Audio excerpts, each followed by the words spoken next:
Call the order. Board of Public Works, February 6, 2018.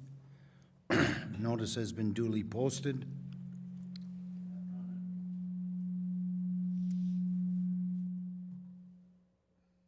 Thank you.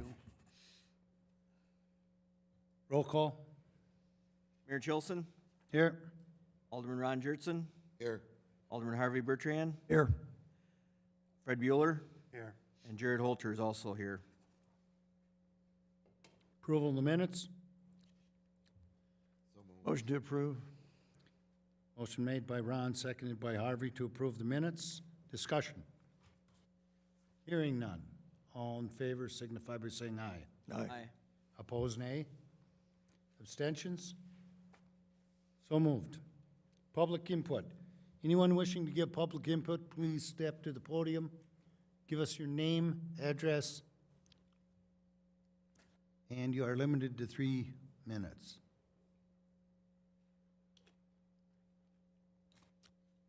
Jim Benash, 700 Westwood Drive, Onalaska. On number 11 this evening, I don't know if this would be appropriate or not, but I wonder if it would be more advantageous for the city to buy a high-tech drone and use that for the photos. If that would work at all, might save some money. Thank you. Anyone else wishing to give public input? Second call, anyone wishing to give public input? Third and final call, anyone wishing to give public input? That portion is now closed. Review and consideration of treatment of corrosion control within city water system, including professional engineering and laboratory services. Jared. In your packet tonight, I have outlined in the staff report where this has come from. We did start with our sanitary survey, which I presented to you last month, which was performed by the Wisconsin DNR in the fall of 2017 and given to the city in December. I also have attached in your packet tonight a letter that was sent from the Wisconsin DNR regional engineer on January 2nd of 2018. I'm just going to go through the first paragraph of that letter that came from Mr. Cameron. As discussed in the phone today and during the December sanitary survey, the department recommends the city resume treatment for optimizing corrosion control. Reason for the recommendation is that your 90th percentile copper levels continue to be elevated and are close to the federal action level of 1,300 milligrams per liter for copper. Improvements in your flushing and disinfection programs, while important, do not appear to have had an appreciable effect on reducing copper levels. It is unlikely the city will continue to remain below the action level without addressing uniform corrosion, and addressing uniform corrosion would require treatment.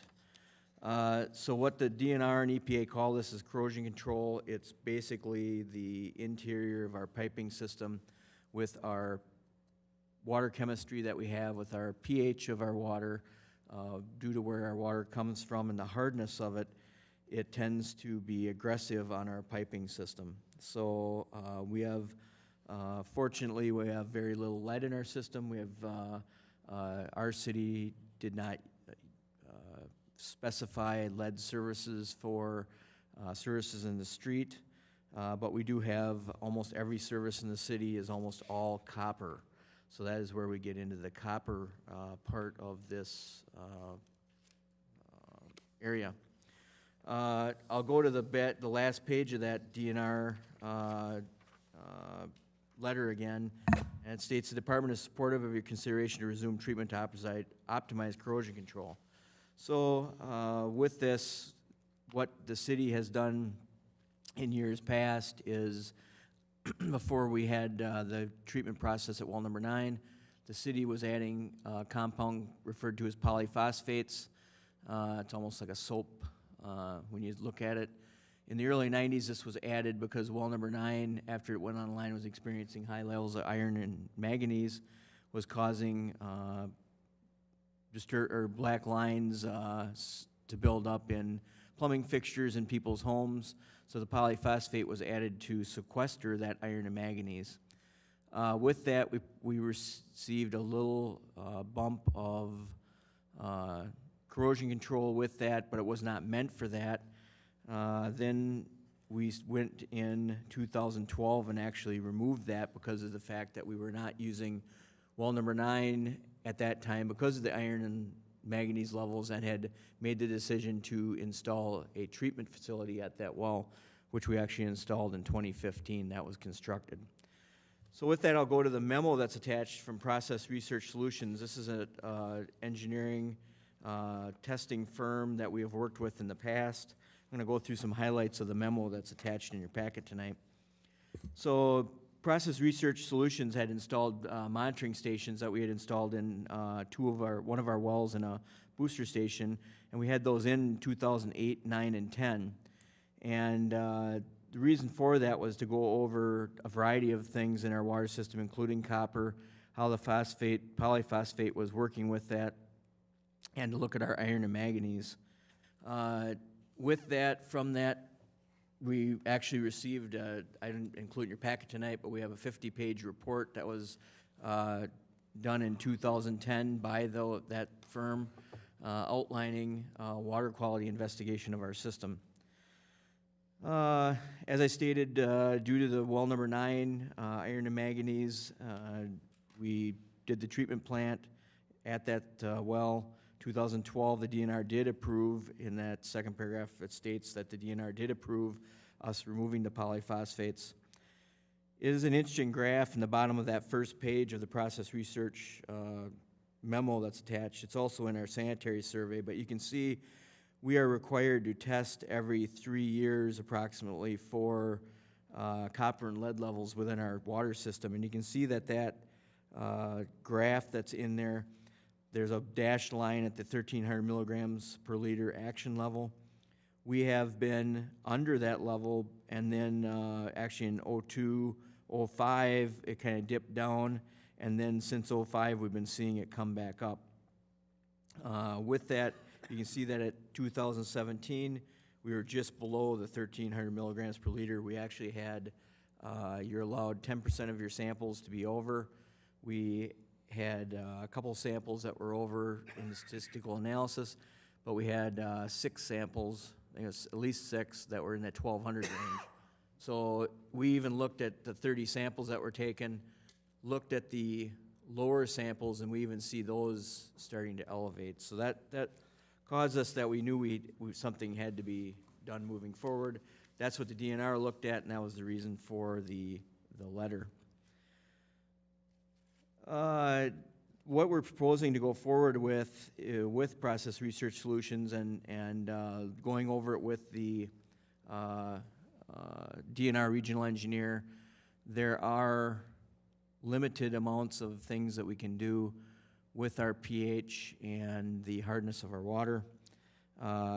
Some municipalities add caustic soda, and I'd have to have Jim come in and give you a better explanation of some of these things, because there's a lot of water analysis that if you don't work on it every day, it's hard to explain. But basically, we've come to that we could add a compound called orthophosphate that would basically line our piping system, so that way then we would not have the release of the copper that you see in our system. With that, in order to do that, we would have to have a report from an engineer with what they call bench testing, which would be laboratory results, looking at what feed rate we should do, what this would encounter in our system before we would actually do it. So we don't want to actually have take a treatment level out of the air and put it into our system, and then not know what those effects would be. So in this memo from Process Research Solutions, we're actually outlining a plan of attack here. We had those two monitoring stations in our one well and the OS booster station previously. We would be reinstalling those at well number 8 and the OS booster station. Those are the sites that they were in before. With that, if we move forward with this, by April, we would propose to have the stations up and running.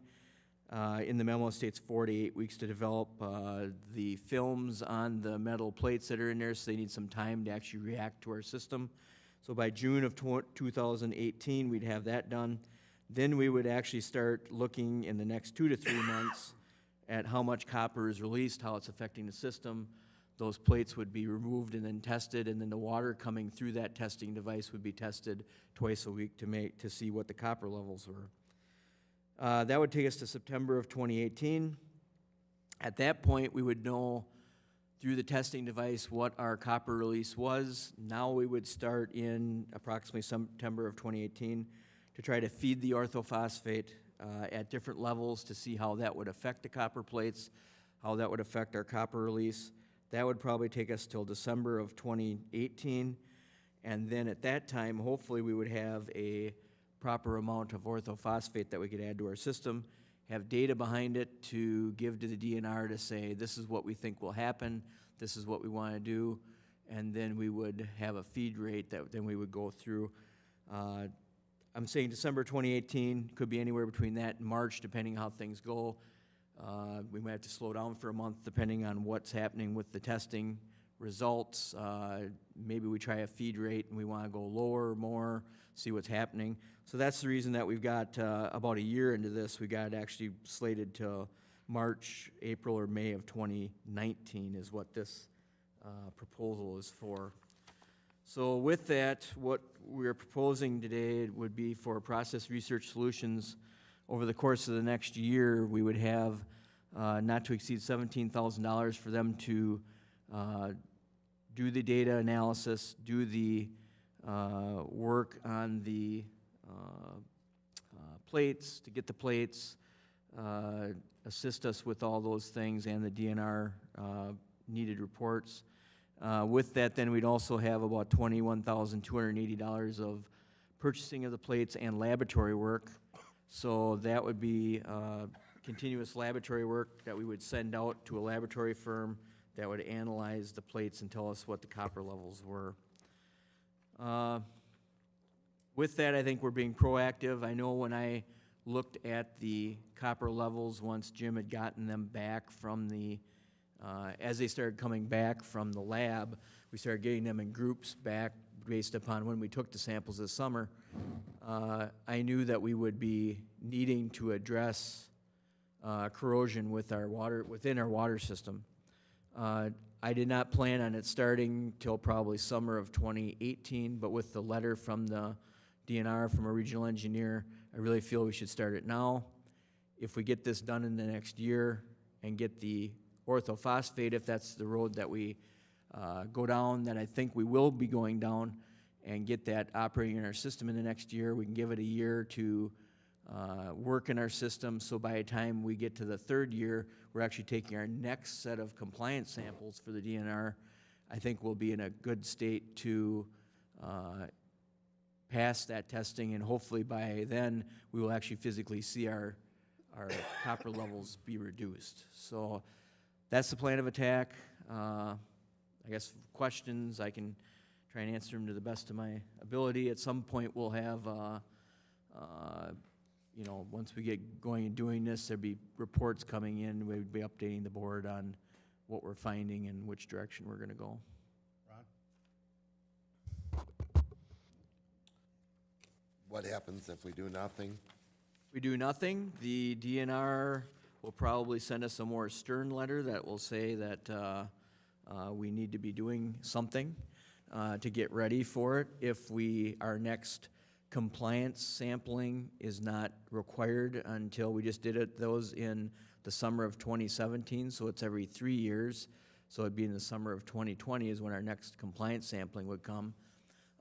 If we so choose to not proceed with any action and we exceed the action level, we not only will have to do the corrosion study and things, but then we'll be put into more sampling. Instead of sampling once a year, we'll have to sample twice a year, and instead of sampling 30 sites, we'll have to sample 60. And to get into these, we only have a certain tier of homes. They have to be homes built between 82 and 85. There's only so many of them in the city. We already have a very difficult time trying to get into those homes to get samples. So if we exceed the action level, we basically quadruple our amount of sampling.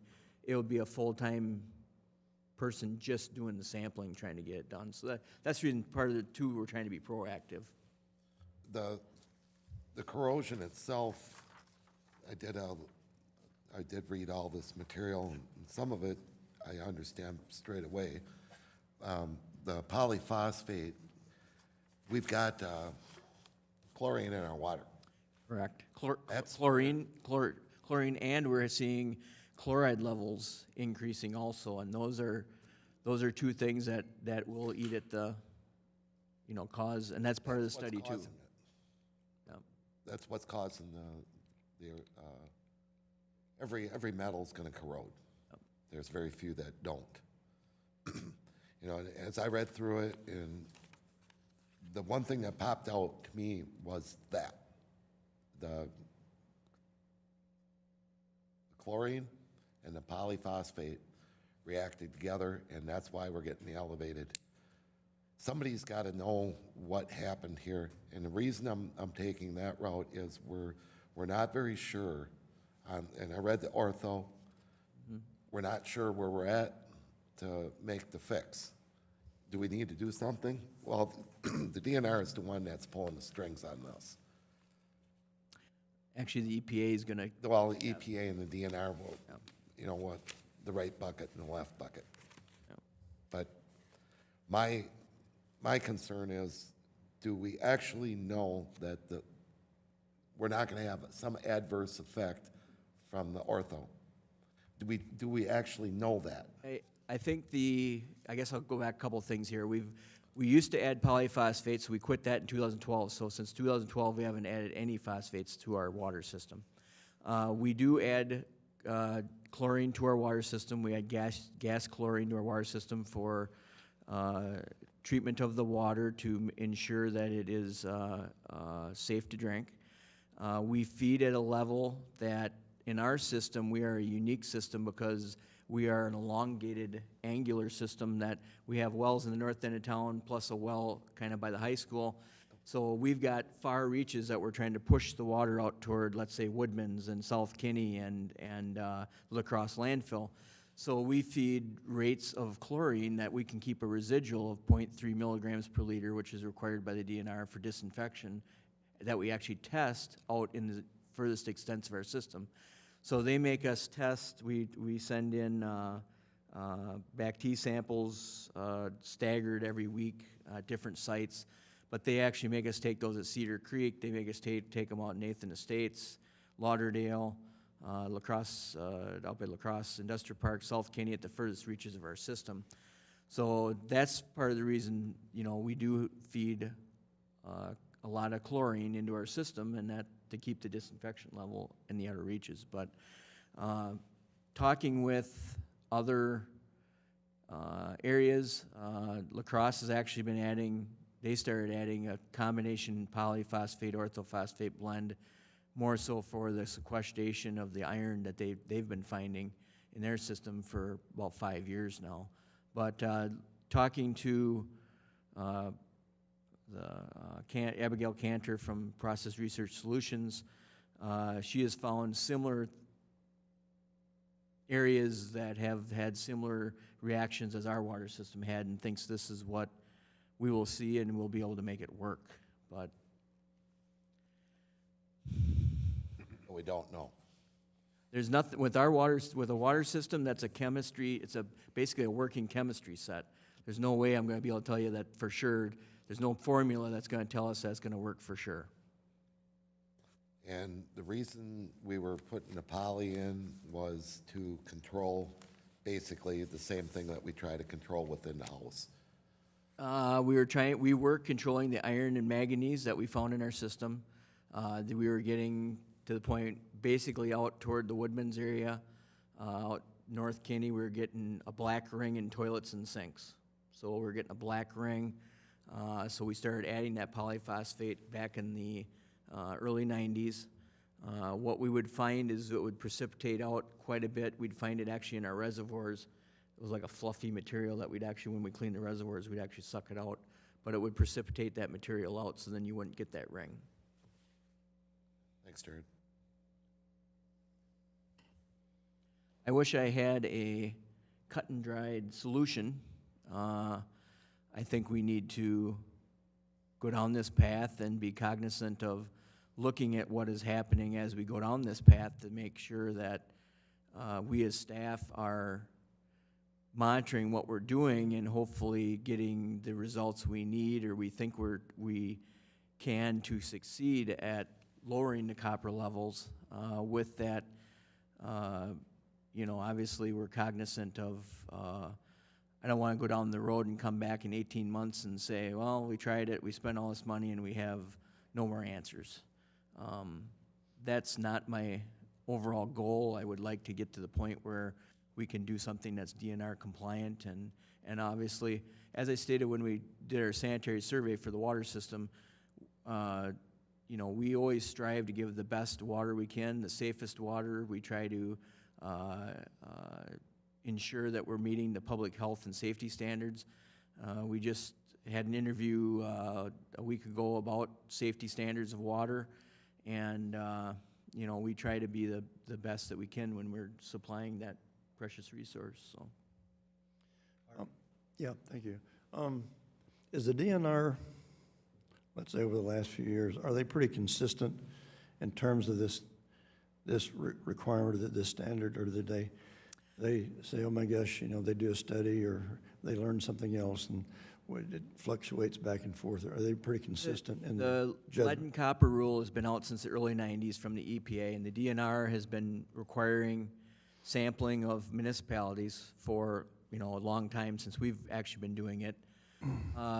With that, the EPA has been working with the state, either health aid, whoever the administrating agency is. It's a DNR in our case. Minnesota has a Minnesota Health Agency that administers those rules.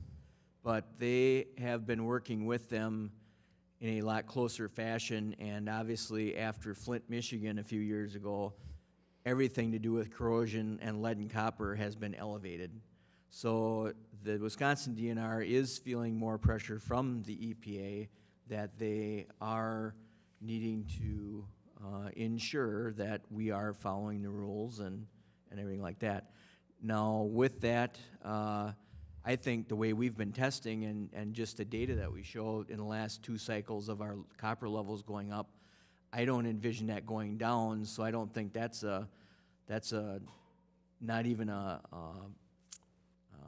you know, the Wisconsin DNR sent us the letter that was dated January 2nd, but I think even without the letter, just with the data we have, myself as being a purveyor of our water system and trying to give the best we can, before we even got the letter, we knew that we had to address something. Hopefully that is kind of. Anyone else? Okay, you want us to approve this, correct? Yes, if the board would so choose to move forward with this, that would be my recommendation. Did we make a motion already? We don't have a motion I yet. thought we had, okay, motion to approve. Motion made by Harvey, I'll second that motion. seconded by Jared, to And approve treatment of corrosive control within the city water system, including professional engineering and laboratory services. And that would be with Process Research Solutions PRS. for not to exceed $38,280, of which part of that is laboratory fees. I have a question, Mayor. Yes. Is this, would we anticipate doing this every year, every 2-3 years, or what's down the line for us? I would hope once we get this, and if the path we lead down and would continue down that path, where we would get to the point where we could find if orthophosphate is the solution and we find a suitable feed rate, once we find that feed rate, we would not be having to do this like this every year or every other year. We would start feeding it, and hopefully we would see the results and move forward. If we so choose, we did have the monitoring stations in for 3 years back in 10, 11, and 12, and then we took them out and did not approve any more work because we, had some data and did not move forward with any more. I would hope that once we get the feed rate done, we'll still have more lab work per se, because we'd be testing a little bit more in our water system, but I don't think it will be anything as much as this or on a yearly or daily, twice yearly basis.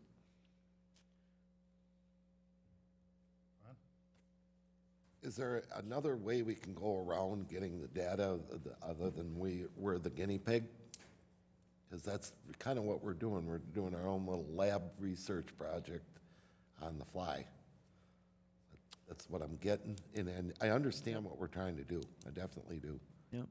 That I'm just, my concern is, way back when we did the polyphosphate, we had our elevation is coming from that along with the chlorine. Do we know we're not gonna have something similar?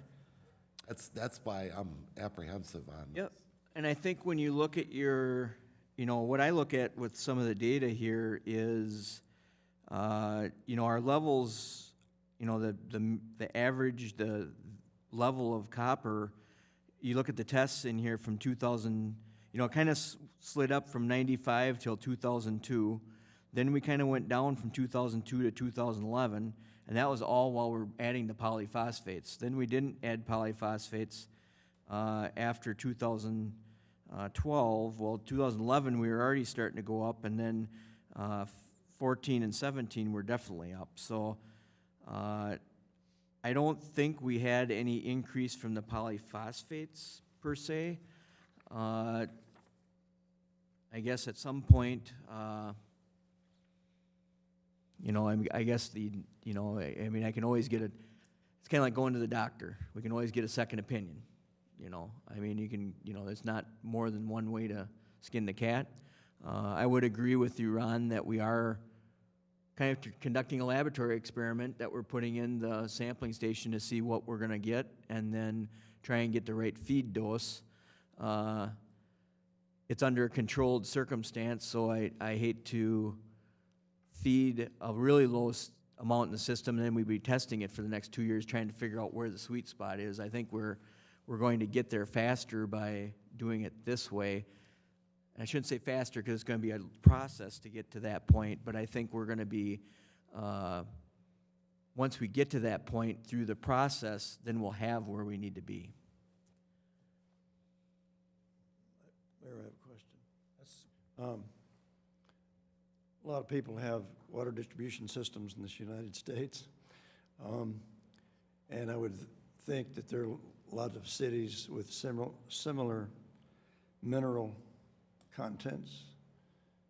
I do understand that everybody's distribution system is different, but this is not unique in terms of what, in terms of Onalaska, USA. So I'm still trying to figure out why, when we use the term experiment, it's not like we're the first ones to ever do this. Actually, it was very interesting that the January issue, we get a magazine from the American Water Works Association, national magazine, once a month. And this magazine this month actually had, because of a lot of articles in the magazine as of late over the last 2 years with corrosion, lead and copper and things. And basically the article is managing water quality, control lead in drinking water. Well, it goes down to here to say lead, and then they go, well, this is for copper too.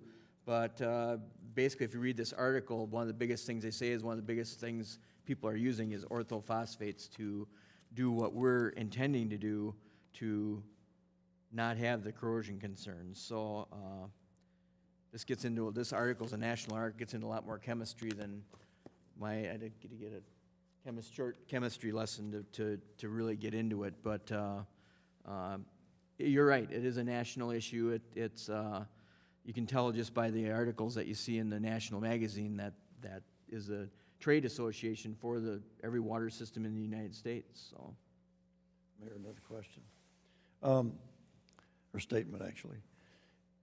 If this is not harmful, which apparently it's not, if it's reasonable to try to do this, if it's consistent with what we're doing around the United States, it seems that we'd be crazy not to do this, given, given a Flint and et cetera. To me, the water supply system, you don't fool with, you don't take chances on. That's the way I think we should look at this. You don't play around with it. You do what's reasonable. And I would agree with that. Obviously, we're trying to deliver a safe product and everything, but I also, I take Alderman Jertsen's comments to heart too, that we're trying to balance, obviously, fiscal authority with what we're doing. And it's a lot of money. It is. I won't kid anybody that this is a lot of money to move forward with our water system, with what we're trying to do. I'm hopeful that by expending the money now, we're gonna get a good product in a year, that we're gonna have a solid foundation to move forward with. I'm hopeful. I guess, we could probably get the chemical supplier in to help us try some things and do some things, but I don't think it'll be science-based when we get done, and I would be suspect of starting with that avenue. Okay. Ron? Just regarding what Harvey was saying, and I'm fully on for, we're all going for the same thing, the very best water we can get. And my concern is the same. It's not going to change. Chemicals are chemicals, and I'm apprehensive. It's just, I know what we're trying to get accomplished. We're trying to coat our pipes to keep it from being a problem. But the Flint, Michigan thing is much different than the problem that we got, and our problem is different than La Crosse's, and there's some stuff that's the same. Flint, Michigan is much different, Harvey, no doubt. It's much different, and I got a pretty good understanding of this stuff. There. That's lead, and we got very little lead here. To the public, they don't know the difference between Flint, Michigan, and anywhere else. My point is, we have the public to please. I mean, if I see that the department recommends, it's a very, very first statement. The EPA guidance, so-and-so. If we did something that doesn't, word came out that we are not doing something, and it's contrary to what's recommended to us. Yeah, we don't have a Flint here, but I think we're taking a big chance with the public, regardless of what the chemistry looks like. And I think everybody's agreeing with the whole thing. I think we're all in the same camp. I think we're all wanting to have something done to ensure that we have safe drinking water. It's just, how we get to that point, we can find different avenues, but with this, and this doesn't mean that this isn't an approval tonight to add orthophosphate to the water system. This is to look at that option and see if that is the right option. So I cannot see us not adding chlorine to our water system. It hasn't been mandated as of this point, but there's very few water systems in the state of Wisconsin that do not add chlorine. With our water system, with how big it is and how spread out it is, we would have probably bad back T samples in our water system. Over the course of time, we'd be susceptible to that if we didn't add disinfection to our water system. So, I totally agree with that. That's not an option. It's not an option. But I think if we can look at the options as we go along, I'm all for it, and I'm always going to be. I want the best we can get, always, whether it's street, water, sewer, doesn't matter. I'm just very cautious, and the same as Harvey is, for different angles, but we're aiming for the same spot. Okay. Anybody else? Okay, we have a motion on the floor to approve consideration for treatment of corrosion control within city water system, including professional engineering and laboratory services from PRS at an amount of $38,280, not to exceed $38,280. All in favor of the motion signify by saying aye. Aye. Aye. Opposed, nay. Nay. Abstentions? So moved. Item 5, review and consideration of professional engineering services for the design of traffic signal upgrade project at 12th Avenue South, Sand Lake Road, and Main Street. Jared. This was a project included within our approved 2018 capital improvements budget, was to reconstruct the Sand Lake Road, Main Street, 12th Avenue intersection traffic signal upgrades. What we have now is we have water seeping into pole boxes. Currently, the pole boxes that are at grade, at the time that this signal was installed in 1982, they put all the wire nuts and did all the wiring underground. While the water seeps in, it corrodes, it shorts it out, so we're having problems out there. The original signal was installed in 1982. A new controller, which is actually a computer that is inside the box at the corner of by the cemetery, was reinstalled in 2003. So basically, the guts that control the traffic signal were reinstalled in 2003.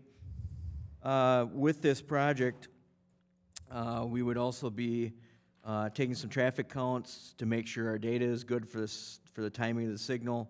Those have not been done for approximately 7 years. We'd be also analyzing for left turn arrows. I get quite a few requests for the left turn arrow at Sand Lake Road. We have studied this a couple times over the last 20 years, and the warrants for a left turn arrow have not been met, but we would also look at that. This would also include a survey of the intersection and design. With the design, the existing traffic signal poles would be staying in place. We would be adding new faces, cabinet controls inside the cabinet, and vehicle detection. We would actually be going to a more modern camera system for detecting cars, so we would not have the loops in the ground anymore, which we have problems with those also. With that, Strand had designed our last signal at Theater Road and Midwest Drive back in 2015. I'd like to keep everything consistent between them, so we have the consistent methodology and construction techniques and the same use of controller and things, so that's the reason we looked at having them design this. This would include sending it out for bid and receiving bids, and then once we got bids in, we would see where we're at and what we're at with workload for construction. So it is staff's recommendation to move forward with Strand for $27,900 to work on the design of the intersection for the traffic signal upgrade. Make a motion to approve. Second. Motion by Ron, second by Harvey to approve professional engineering services for the design of traffic signal upgrade project at 12th Avenue South, Sand Lake Road, and Main Street by Strand Associates for an amount not greater than $27,900. Harvey. Jared, so do we have some failures going on over there? Yeah, mainly in the wintertime that we have right now. So what happens, specifically the worst one we have is at the corner, it'd be the southwest corner where the blue house is. One of the pole boxes there, the water melts, the snow has the gutter frozen shut. We get water in that pole box and then it shorts out. You know, I'm not saying it happens once a week, but it does go out there and happen. We've been out there in the wintertime with a torch actually thawing out the pole box. We could get at it to thaw the water and pump it out. It's not a good situation when it happens. Now, I'm not sure how the pole box sits and so forth. Yep. But can't we seal it? Can't we, I mean, when something shorts out, it seems as though in this day and age, we should be able to find something to prevent it from shorting. The wire's from 1982. It needs to get rewired from the box over through, and the wiring harnesses need to be inside the poles themselves at the bases. With that, we could probably hire the electrician to do that. But when I look at the controls inside that cabinet, I look at the intersection itself, from what I've been told from the DOT, they're looking at 2020 doing some sort of project out on 157, probably underneath the ramps. At some point, they're gonna come in here and probably do some sort of quick fix to Main Street to get another 7 or 8 years out of it, past the quick fix. So I would anticipate that road not getting reconstructed for probably 12 years yet. So I guess when I look at it, and if we gotta get 12 more years out of the intersection, I don't think it's gonna last that long. I mean, you know, the hardware will, the physical pole will, but I don't think the wiring underneath the control cabinet, things such as that, will last. Well, I guess, as it was originally constructed, I mean, even then, you had corrosion issues or water seepage, whatever it might be. So how does it function like it has all these years? I guess, I'm sorry, I don't really understand what's changed. 2 wires with a 29-cent wire nut is how they're fastened. Now, the DOT at the time used to use a coated wire nut that had sealant that you would, when you twisted it, it would try and seal the wires. But being that it's over 30 years old, it's just failing. Well, I know in my little projects, you know, that liquid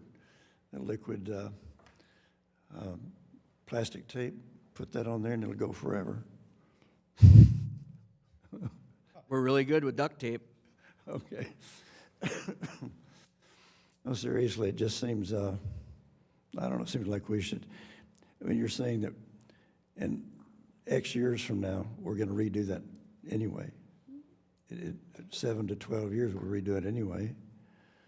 So, So if the doctor tells you you need to have something done, you're gonna wait 12 years to have it done? if I don't need it for 12 years.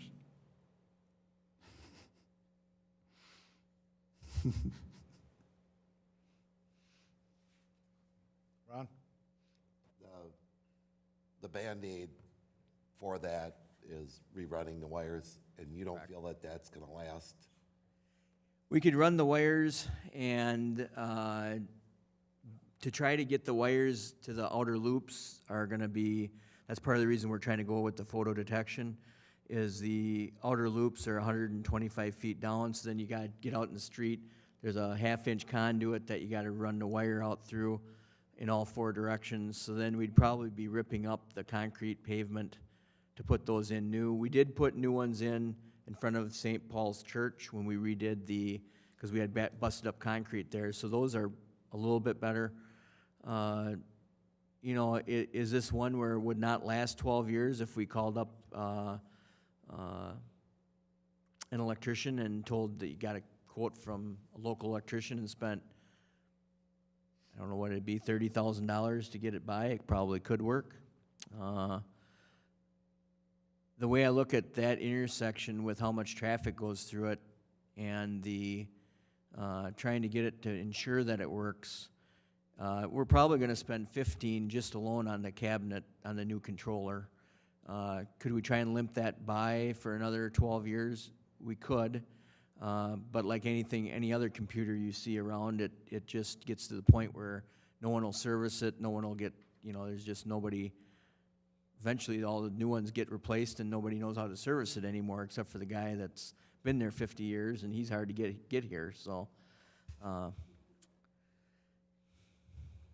not saying that we could not do a fix-it program to get it by, but I think if I knew the DOT was going to come in 5 years and replace that intersection and put a new traffic signal in, I'd say limp it by. But I think it's going to be long enough that I think that intersection, for what we do at that intersection, it deserves to get fixed the right way. What year did you say that they were gonna come through on? You figured? I am anticipating that they are looking at, right now, 2020, to do some sort of small fix. I don't know if they're gonna come all the way up Main Street or not. They've got a 6-year highway program, and it's not in the 6-year highway program to get done. And they're not even talking about a long-term, like rip it up and fix it. So it's gonna be at least, it's gonna be 12 years till that roadway gets replaced. I wish it was sooner, not only for the signal light, but we've got water main under that road that's from the 1940s that you've seen the water main breaks on.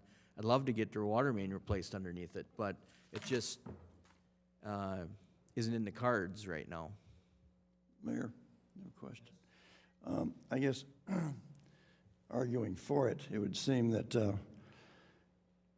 I would assume that with new controls, with, 2020 controls, 2017, 18 controls in there, we have more options in terms of how we control the lights. And as time goes on, with whatever configuration we come up with there, it can change, I assume, with traffic patterns and such. Would that be? And the current controller does have methodology within it to control the amount of time for each leg of the intersection.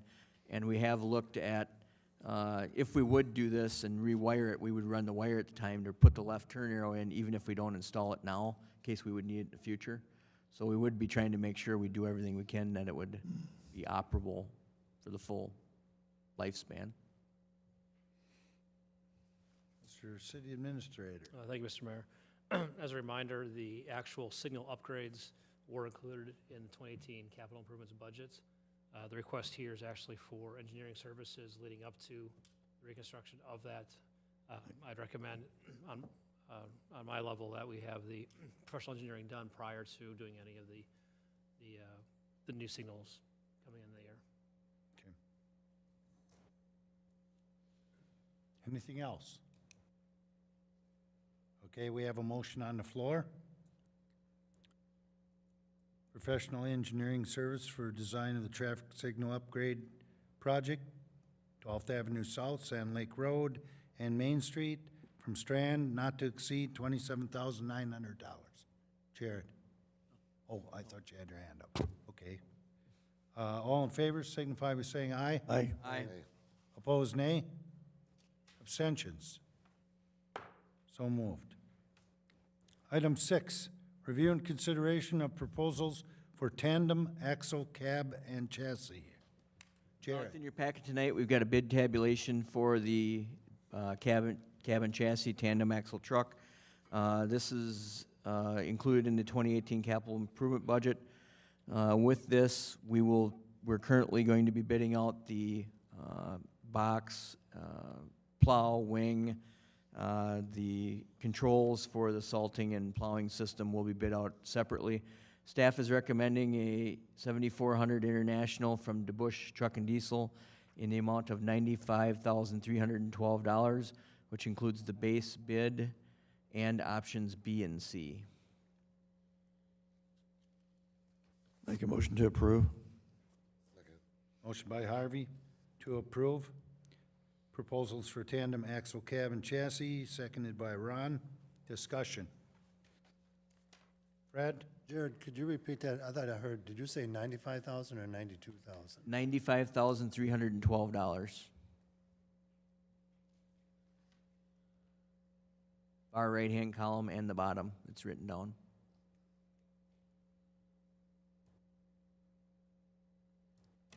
The amount bid was $99,240, but after we chose the base bid plus options B and C, we had it at $95,312. Got it, Fred? Yep. Okay. Ron?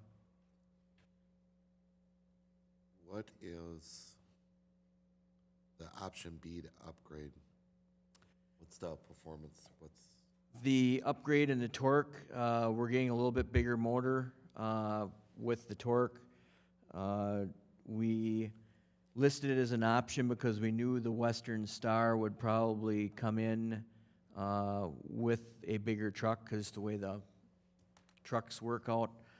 We wanted to get that torque option upgrade to get the, would the base option work? It would, but for years we've been battling trucks that have been underpowered when we're trying to put all that salt on them.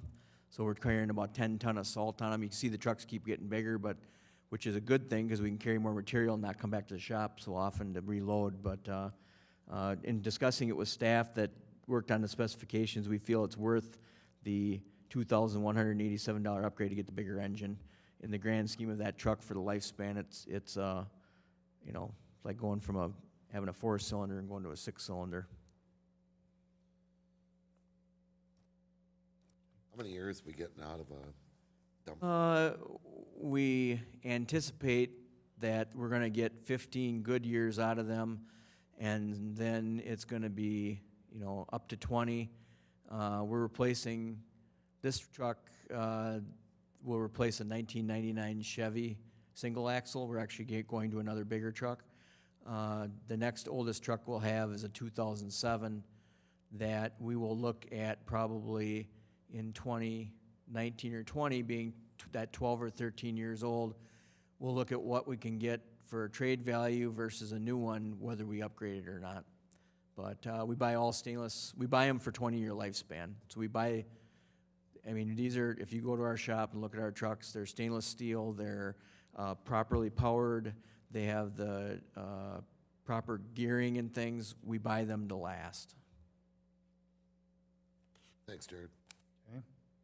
Anyone else? Okay, all in favor of the motion signify by saying aye. Aye. Opposed, nay. Abstentions? So moved. Item 7, review and consideration of purchasing traffic message boards. Jared? In the 2018 equipment budget was included the purchase of a traffic message board. In case you don't know what a traffic message board is, there are some pictures of it in there. It allows us to deliver a message on the roadway. It would be used for such things as, you know, water leaks, construction projects that will be coming up, special events in conjunction with the police department. I think these would very much help the traveling public, especially, I look at when we had the water leak down on 12th and Sand Lake, we could have put it out down Sand Lake Road to say detour ahead. You know, if we've got anything going on, some neighborhoods we have to put a sign out if we're flushing because we're stirring things up in the water system. Holiday Heights was one of those areas. Hopefully, once we replace the water main, it won't happen anymore, but we can put out a message. Through the budget process, we were trying to get one.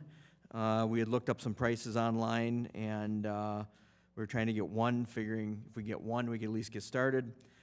With that, once we did more research, once it was proven in the budget, we found that we could buy 2 of them for $19,000, and with that price, we made sure that they were the correct unit. They were the same as what we had looked at earlier. With that, we're going to be saving on other purchases within the department. We have a concrete saw, some street lights, tires, a paint machine. Through those purchases, we've saved enough that we can make up the difference in the budget between the $19,000 and the $16,250 to get 2. Obviously, if we can get 2, typically if we have an area, there's traffic coming from both ways, it's nice to have 2 of them if we can afford it. So I think we can get that to work within what we have budgeted. It was staff's recommendation. I'd make a motion that we buy the 2 traffic message boards for $19,000. Second. What was the amount on that, Jared? $19,000 even. Okay, motion made by Jared, seconded by Ron, that we purchase traffic message boards at the amount of $19,000. Discussion? Hearing none, all in favor signify by saying aye. Aye. Opposed, nay. Abstentions? So moved.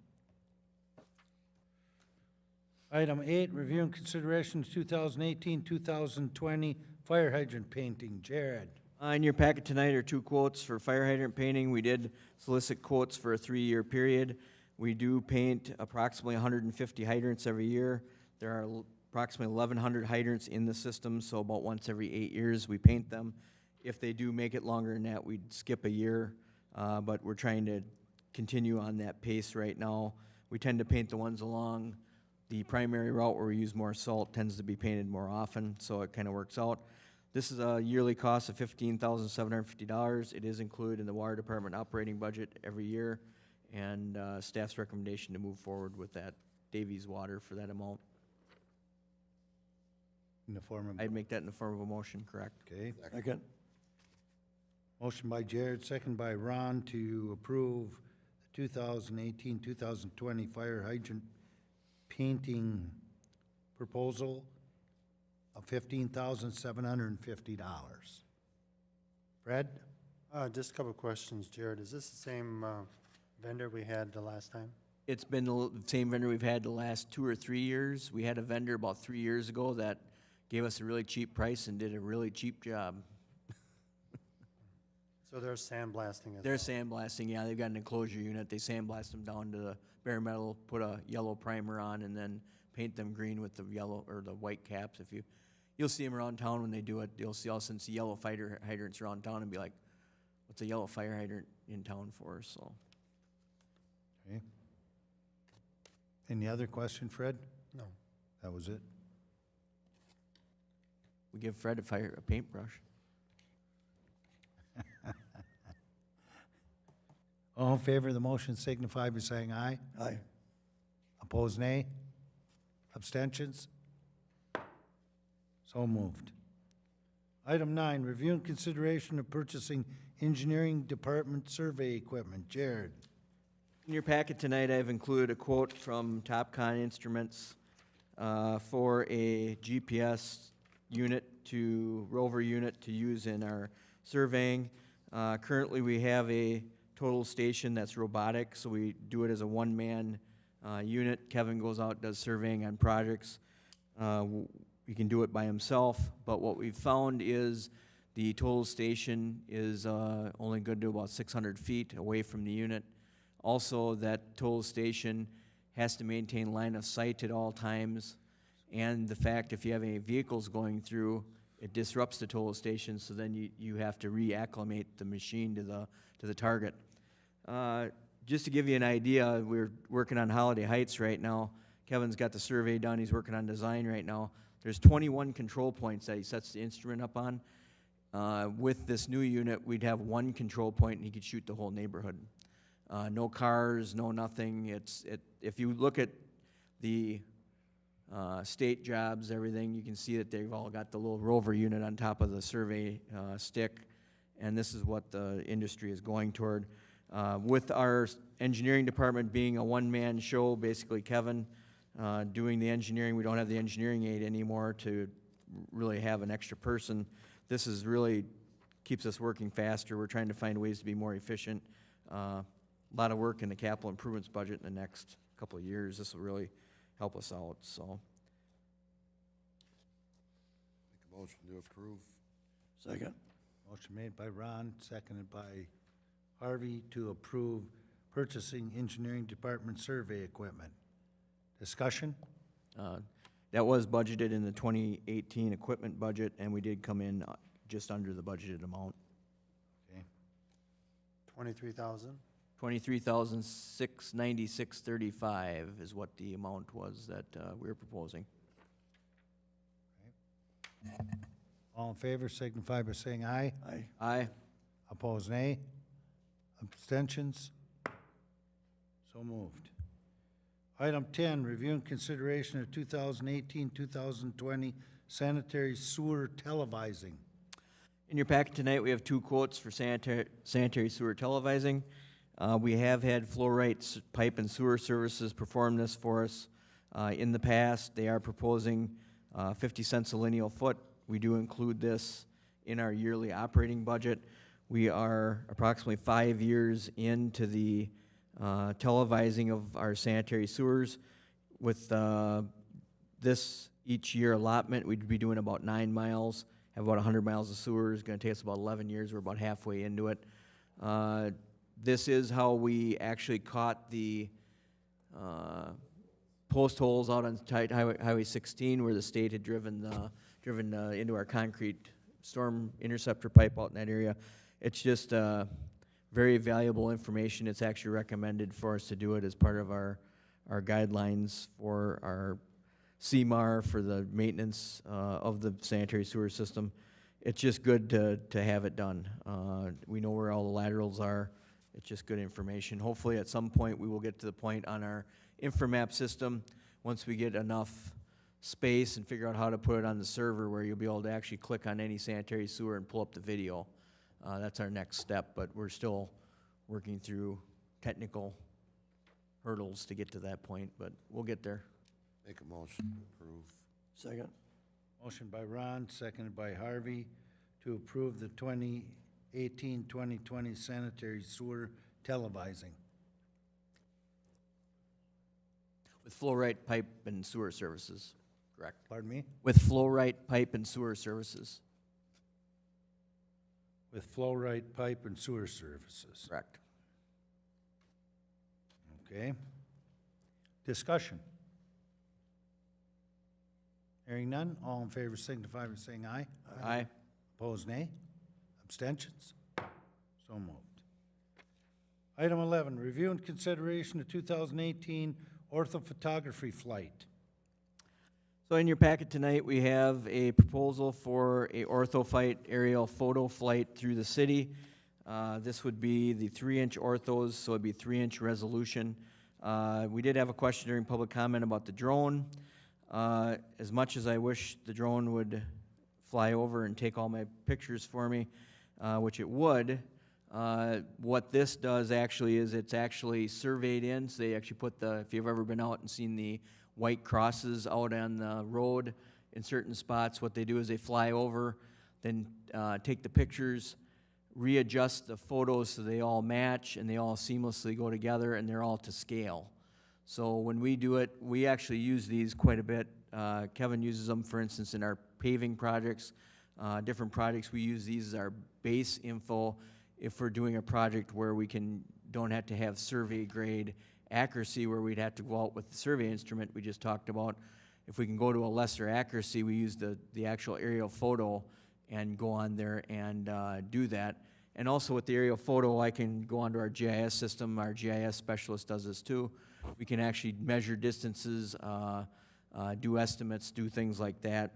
I think the drone the city will be hopefully approving will be a very good instrument to have for projects when they're going on, so we can give real-time data to people and things like that. It is a historical planning document also, because it takes a snapshot of the city at one instance in time, and with that we can go back and see the changes in areas over the course of many years. Pretty much, I've had questions on this.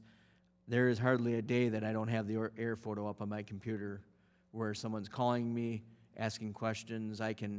For instance, someone calls me and asks about their house at 14th Avenue North. One of the first things I do is try and make sure I got enough time on the phone with them, I can get the aerial photo up so I can see where they're talking about. So I think for what we are using for a 3-year period, this is a money well spent for the engineering department, planning department, and just in general for how much we use it. Make a motion to approve. Second. Motion to approve the 2018 orthophotography flight. Motion made by Ron, seconded by Harvey. Discussion. Fred? I just want to mention too, before we get done tonight, and Jared, I know you know this, but I just want to make sure that everybody knows that a lot of these projects are still contingent upon getting the funds. This one was actually bonded in 2017. We just haven't done it till now because they do it when the leaves are off, so they can only do it in the spring. So by the time we would have got, last year, by the time we would have had funding, like Fred's saying, we didn't have approval yet for the funding, so we couldn't fly it. So that's the reason we're waiting till now. They actually need to have it. I've circled in the packet tonight, February 28th, because they'll actually be flying it in March or April. So we couldn't do it in 2017 because we didn't, as Fred stated, we didn't actually have the bonding money yet. So, but that is true. Like for instance, with the signal light design, we'll be going forward with that, but we won't be expending any funds until we get and the truck purchase. We won't be purchasing the truck until we have fully executed the capital improvements funding process. Okay. Any others? All in favor of the motion signify by saying aye. Aye. Opposed, nay. Abstentions? So moved. Review and consideration of purchasing water valve operator exerciser. This is actually in the back of one of the utility vehicles. This is a unit, as it, the pictures didn't really come out very good in your packet, but we actually mount it in the back of a flatbed pickup truck. Has a unit that slides out, and then there's a square tube, 2-inch diameter square tube piece that runs down into the ground, into the valve box, that then attaches to the top of the valve stem, that then we turn valves with. This is actually a very needed unit in the fact that we have to exercise all the valves once every 5 years by the DNR standards. Even if we didn't, we'd want to do that anyway because we want to make sure they work. You know, and the last thing we want to do is get out to a water leak and have it where the valve doesn't work. So you could about imagine if you tried to turn 300 valves every year by hand. A 12-inch valve has anywhere from 36 to 40 turns, and to try and get them off, we have some individuals, staff members that are pretty strong, but even they have troubles trying to get the valve to shut off all the way. So our current unit is 11 years old. We will sell it at the auction. We're having problems right now with, we're going to be keeping, as I said in the quote, we're going to use our current controller that we have, data logger. So when they're actually turning valves, it keeps track of that they were turned. We load that into the GIS system, but we're having problems right now with the wiring inside the unit. As it's getting bounced, it's actually shorting out and not wanting to work for us. So that's part of the reason that we are replacing it and just getting a newer unit. And we do have a WOX unit currently, so we want to maintain that same unit.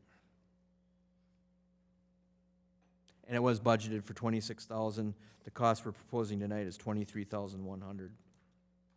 Motion to approve. Motion made by Harvey, Second. second by Jared. Purchase water valve operator exerciser for $23,100. Discussion. Hearing none, all in favor signify by saying aye. Aye. Aye. Opposed, nay. Abstentions? Did I see your, did you want to say something? Oh, I thought I saw your hand up. Okay, there we are. Next item. Review and consideration of replacing current Public Works Department two-way analog radio equipment with digital equipment. Jared? Within your packet tonight are two quotes for replacement radio system for the Public Works Department.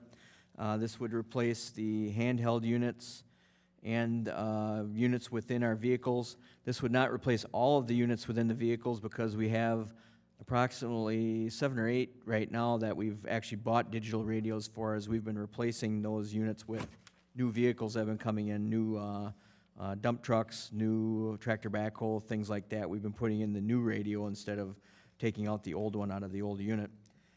With this, the biggest thing, couple things, the digital radio bandwidth, they've been talking about this for a number of years, that it's going to be federally mandated that we have to go to this. It will at some point, but it hasn't been mandated yet. That is one thing that we will eventually have to go to this. This would also, one of the biggest things we have from a staff level is the fact that we've only got a couple base units within our Public Works facility, and those are the only radios that work within the building, with our large metal building. Our handheld units are junk when you're sitting at your desk. So we don't want to put a base unit in every office, but there's 6 or 7 offices with people in them that then can't hear the radio. It is piped out in a speaker in our mechanics bay, and it could be piped through the whole building, but then it wouldn't do you any good because you couldn't talk out anyway without going to the base unit. This would include a new repeater on top of the bluff. We have a repeater up on the Wells Street Reservoir that actually would be replaced as part of this and send out digital signal. It would also help us too. Once we got the repeater, we did get increased signal strength in the coulees for areas like at the country club, but this would actually take it to another level where then we would for sure have service at all spots within the city. and it was budgeted for 28,000. We are proposing to have Branding Communications, P&H Services, install all the radios at a cost of $25,199.85. Motion to approve. Second. Okay, motion by Harvey, seconded by Ron. Consideration of replacing current Public Works Department two-way analog radio equipment with digital equipment for a price of $25,199.85. Discussion. Hearing none, all in favor signify by saying aye. Aye. Opposed, nay. Abstentions? So moved. Pay estimates. Jared, how many pay estimates are there? 4 on the list, 4 on the list. all month. Motion to approve pay estimates as outlined on February 6th correspondence. Motion made by Fred, Second. seconded by Harvey to approve the 4 pay estimates. Discussion. Hearing none, all in favor signify by saying aye. Aye. Opposed, nay. Abstentions? So moved. Motion to adjourn. Motion to adjourn by Ron. Second by Harvey. All in favor signify by saying aye. Aye. Opposed, nay. Abstentions? We stand adjourned. At 7:41. Jared, my son.